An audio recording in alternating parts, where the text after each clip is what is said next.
Tidak disebutkan namanya Pak. Bahwa koperasi selama ini ada yang menjadi yang tidak baik bagi masyarakat ya, tapi ada juga yang baik Pak. Nah, tapi yang lebih menonjol itu yang tidak baik ya.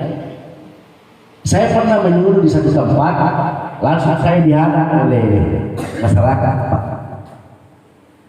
Pak, paralu fisik. Saya ini putari kola Pak, dia bilang ya. Tahu zaman lagi Pak, di Kambera. Satu kahulu, kedua kalu binting, ketiga KUD. Jadi memang ada kesan yang tidak bagus terhadap koperasi.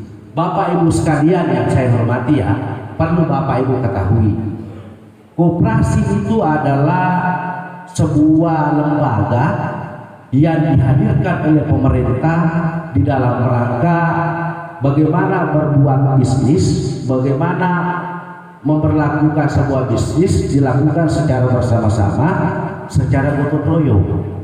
Modalnya dari kita semua, yang dikelola kita semua, hasilnya kita semua yang mendapatkan. Itulah tujuan koperasi. Pak, tapi kenapa tidak seperti itu? Justru yang ada adalah menyengsarakan masyarakat. Nah, kalau pemerintah sudah menyampaikan seperti tadi, fungsinya koperasi seperti itu, berarti yang salah adalah oknumnya. Oknumnya yang salah. Koperasinya baik-baik saja. Lantaran kemudian muncul itu sebagai sebuah permasalahan. Wah, pokoknya kalau koperasi mau periuk aja apa? Periuk di bahunya ada tidak? Ya, ini kan ada masyarakat begitu. Tapi tidak semua juga begitu Pak. Ada juga yang bagus. Bapak ini seperti saya, anggotanya koperasi Primkopol. Hebat Pak Primkopol. Pasti dibanggakan Pak ya. Mereka memperoleh SAU ada yang 1 juta, 2 juta, 3 juta per bulan. Memperoleh kredit dengan mudah, ya, dengan jumlah yang cukup besar, ya, melalui koperasi Primkopol. Ada juga yang bagus, bahwa ada yang jelek itu juga ada. Ya, persoalan distribusi koperasi, saya minta maaf ya, untuk membahas tentang bagaimana mengelola bisnisnya nanti, itu nanti Pak, ya, itu nanti kita bahas itu bagaimana pengembangannya di koperasi. Sekarang ini kita fokus di pembentukan dulu, dibentuk dulu, karena nanti pada tanggal 12 Juli 2000 ini akan di-launching oleh Bapak Presiden.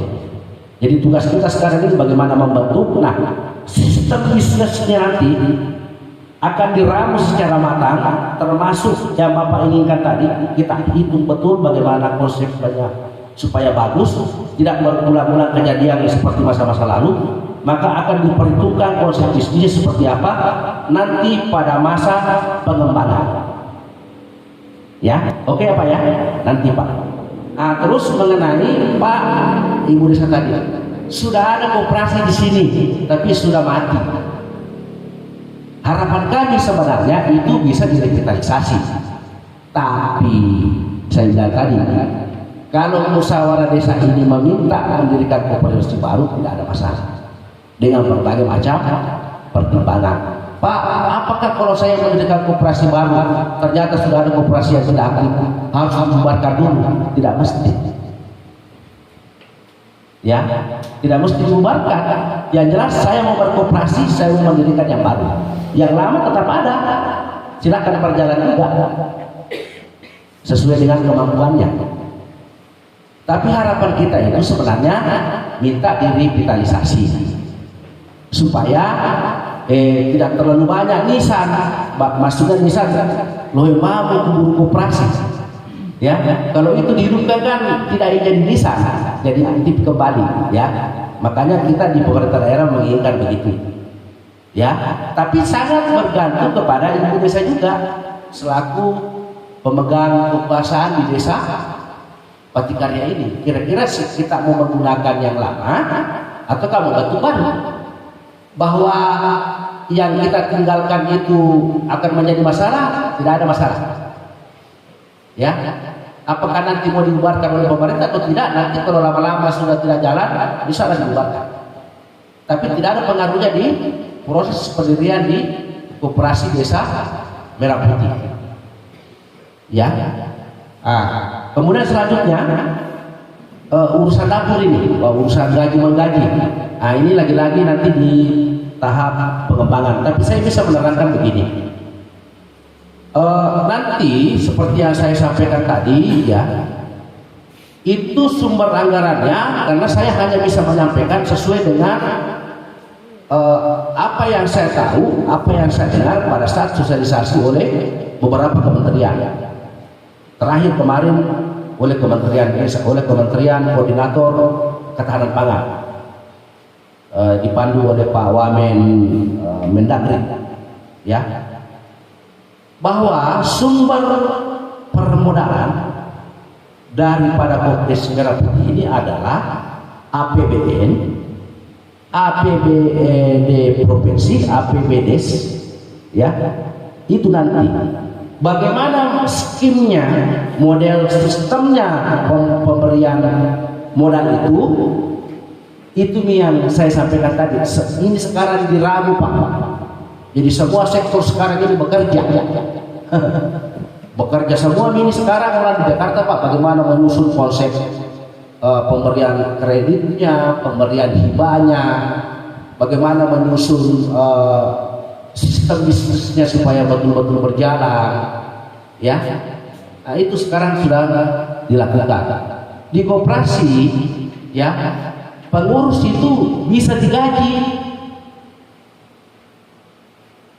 tapi retompo doe ini digaji lagi. Maksudnya kalau kita kerja tak bagus, koperasi memperoleh hasil, tentu bisa digaji di dalam organisasinya.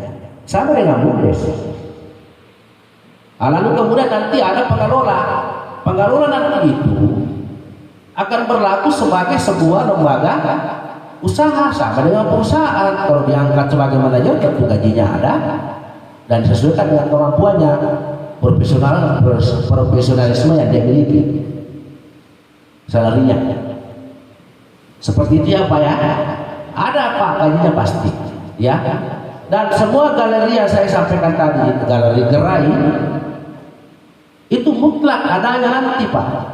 Makanya di Jum kemarin itu kepala desa dari sekarang itu sudah mulai diperintahkan untuk mencari lahan yang dimaksud, menghindari pembelian. Karena kalau alternatif pembelian berarti menggunakan lagi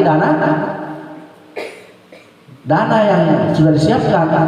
Tapi kalau menggunakan lahan yang sudah tersedia, itu kan kita tidak mengeluarkan uang lagi, ya. Itu yang kita gunakan. Ini tugasnya Ibu Desa nanti yang itu sudah disampaikan kemarin melalui Wamendes, Wakil Menteri Desa, Pak Resa kemarin itu sudah sampaikan kepada seluruh kepala desa kemarin itu, ya, ya Pak ya, ya. Kemudian nanti tadi ada yang kedua, saya lupa ya, ada yang pertama mengenai potensi.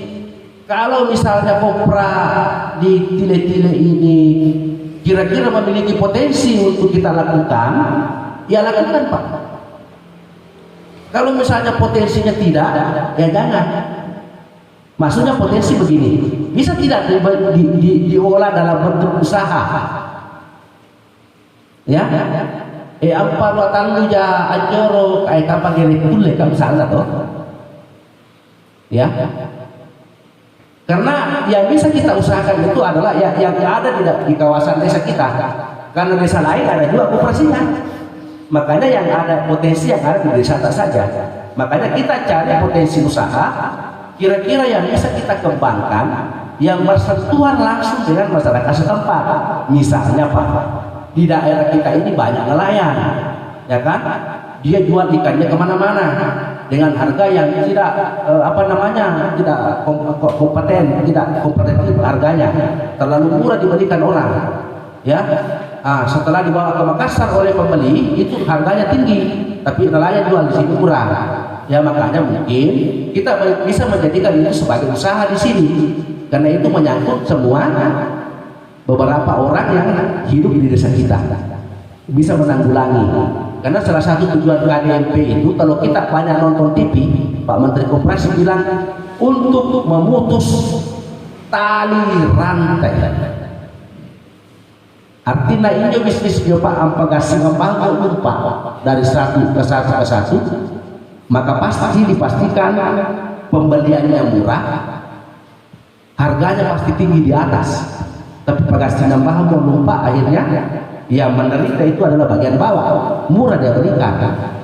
Nah, yang paling banyak mendapat keuntungan adalah yang paling terakhir mendapat harga tinggi.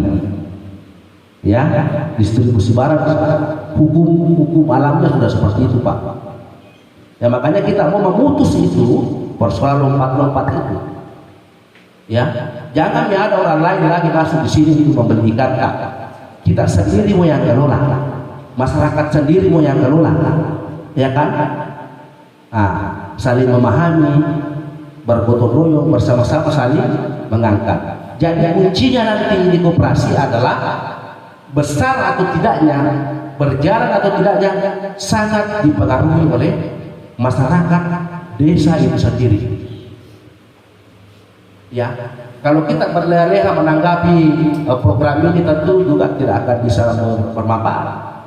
Ya, yang pasti koperasi Desa Merah Putih ini harus berdiri di setiap desa. Jumlahnya kurang lebih 80.000 desa. Ya, itu sudah diberitakan kepada semua kepala desa untuk segera membentuk. Ya, nanti apakah itu jalan atau tidak nanti di masa pengembangan. Ya, pemerintah akan selalu berusaha mendampingi itu. Saya kira seperti itu ya. Ya. Selanjutnya saya kira seperti itu pembahasan saya. Ya, selanjutnya ini nanti adalah acara pembentukannya. Ya, pembentukan pembentukan koperasi itu yang dibahas itu adalah anggaran dasar koperasi kita. Anggaran dasarnya, nama dan tempat kedudukannya di mana, simpanan pokoknya berapa, siapa pengurusnya, siapa pengawasnya, usahanya apa saja, ya, itu yang dibahas pada saat rapat pendirian. Ya, dimengerti ya Bapak Ibu ya. Jadi saya ini minta maaf ya. Apa semua yang saya sampaikan tadi itu adalah sebuah yang terbungkus ke dalam sebuah juknis dan impres. Ya, saya hanya menyampaikan, dan tugasnya sektor saya atau OPD saya, dinas yang membidangi koperasi, dinas perdagangan koperasi UKM, adalah memberikan penjelasan dan pembahasan dan sosialisasi tentang koperasi Desa Merah Putih seperti yang saya lakukan tadi. Saya kira demikian. Billahi taufiq wal hidayah. Assalamualaikum warahmatullahi wabarakatuh.